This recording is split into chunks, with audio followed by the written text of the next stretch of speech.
Hey guys, me again. Here to bring you guys another new video.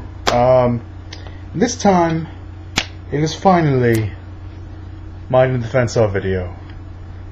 I know, I've been saying this for a long time. It's finally here.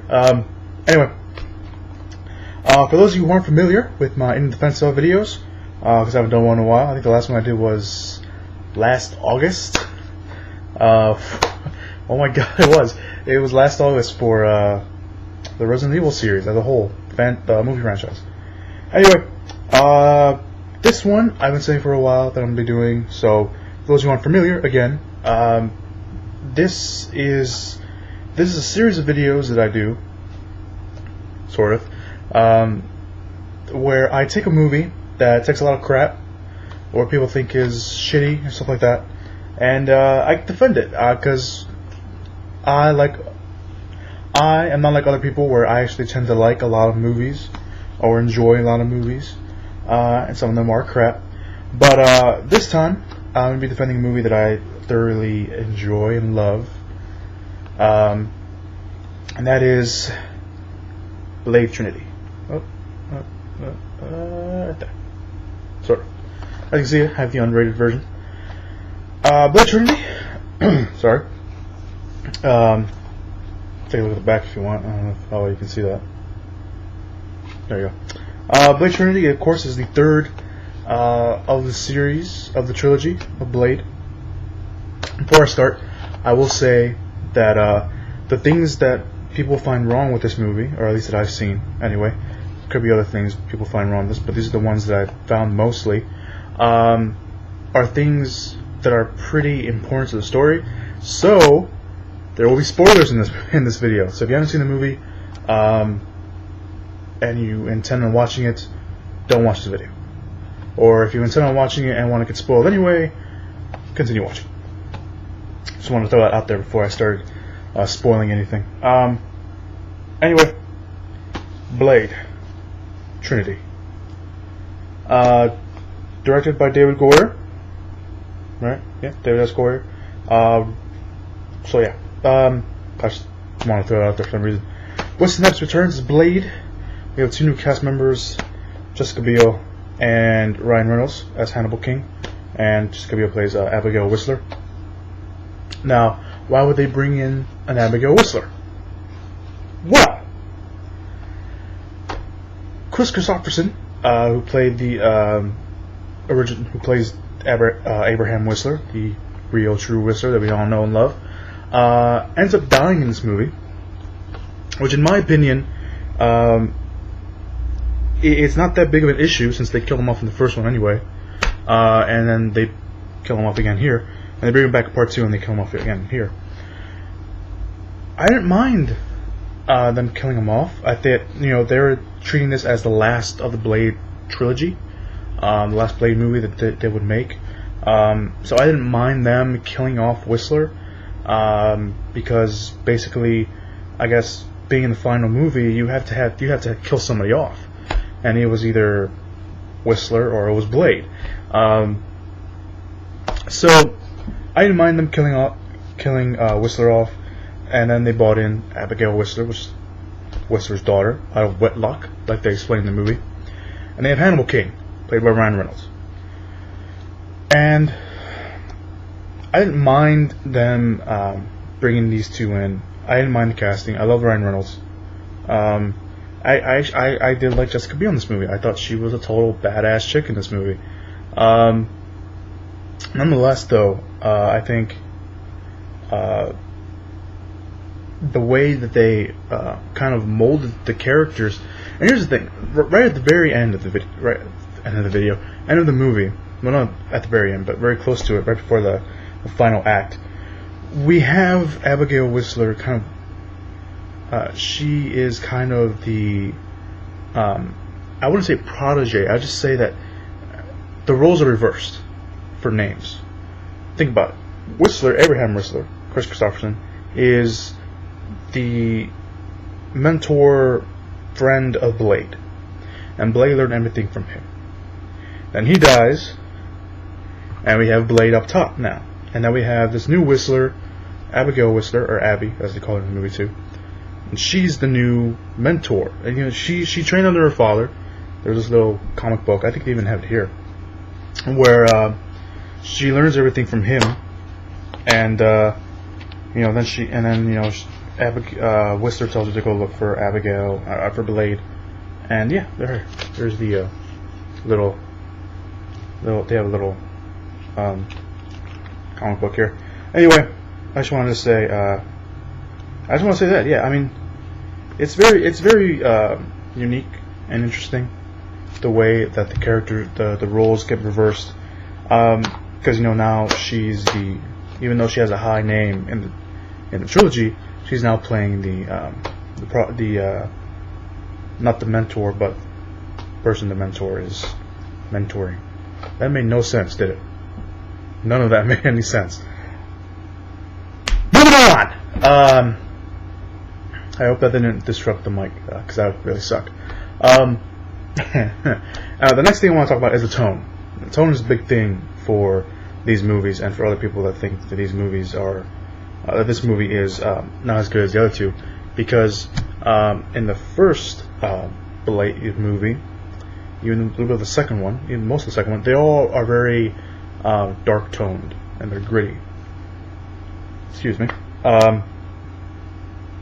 So this one, it does have dark tones in it. It is still very in that darkish tone that it has and very gritty.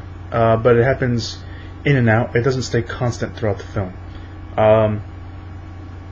And the way it's written, it actually has comedic bits in there. So there's a lot of comedy in this movie as well. Not like, you know, I did end up laughing during a lot of it, but, you know, not like a traditional comedy. It's still an action movie, but it has comic relief. And you got an actor like Ryan Reynolds, who is probably, you know, one of the best comedians out there, even though he is also a very serious actor. You got a guy like Ryan Reynolds, who's known for his, you know, comedic bits. You know, he's bound to make jokes. So I don't know. I found it very. I didn't find it as bad as some people thought. Yes, it drives away from the original tones of the first two movies, but it's not a bad movie. It doesn't take away from it that much.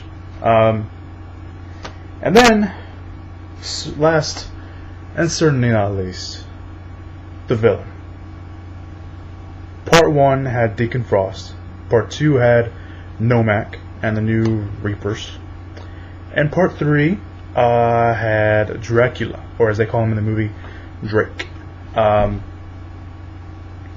I remember when I saw this movie with my friends, the one thing they complained about was how they killed him, or how quickly they killed him. Because in the movie, they make this thing called Day Stars, a little like biochemical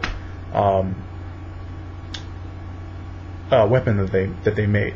The Night Stalkers, this new sleeper cell that was helping Whistler along the way, and so he died, and they picked up Blade. And I didn't mind it. I thought it was interesting when I first read it. When I first saw it, the whole, you know, we have this, you know, biochemical weapon that can kill vampires. And I thought it was interesting. I did. So people complain about that because, oh, it's just a cop out or just a coy to, you know, kill off Dracula easily. I think that was the purpose, nonetheless. I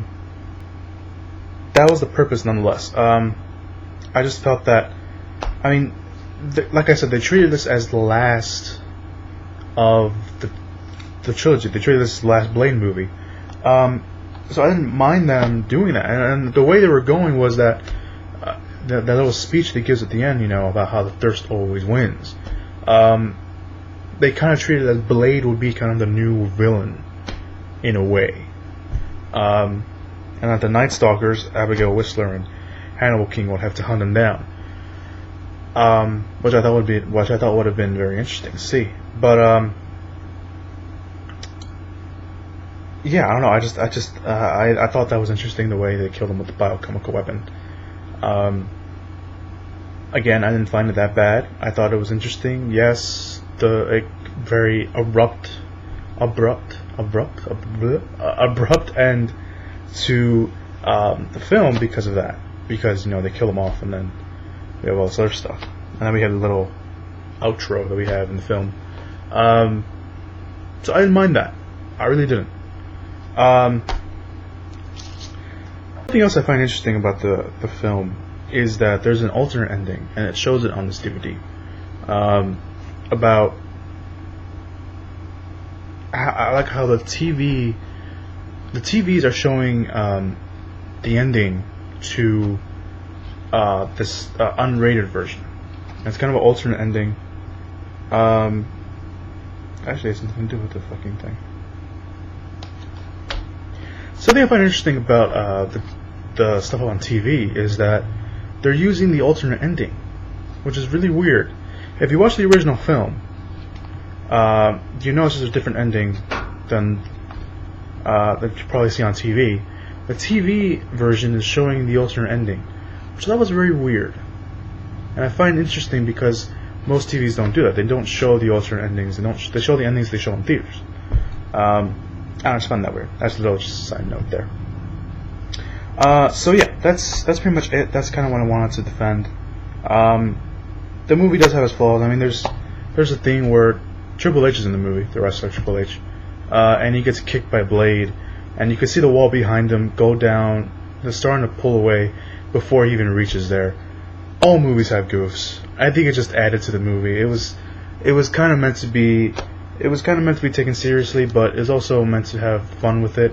I think it was just meant to be a fun little blockbuster movie because it did come out like July or something. I forgot when it came out, but actually no, I think it came out during the winter. I forgot when it came out. Nonetheless, I felt like it was meant to be taken seriously, but also meant to have fun. You know, you're meant to have fun with it. So that, and it's a goof. Every movie has goofs. Every movie has goofs. No movie is perfect. So anyway, that's all I wanted to say. I want to keep this video short because I've been doing long videos recently. So yeah, Blade Trinity. Hurt my tongue.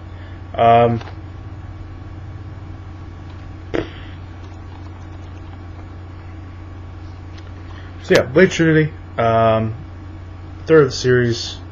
They were supposed to do a spin-off with the Night Stalkers, with Abigail and Hannibal King, which I thought would have been interesting. I really like to see that. And they were thinking about doing a prequel about Deacon Frost, which I thought would have been awesome. They're just talking about it now. Anyway, it's not the best of the series. I think the best of the series is Blade 2. But that comes in... it's relatively behind the first Blade because it's Blade 1. But if I had to watch one over again, it'd probably be Blade 2. But now I kind of feel like watching Blade Trinity now. Damn it. Anyway, that's it. That's all I want to say. Yeah, I haven't done one of these in a while, so I will make the next one a little bit better. Anyway, that is my defensive video to Blade Trinity. Let me know in the comments what you think. Have you even seen it? Did you like it? Did you hate it? Did you think it was okay?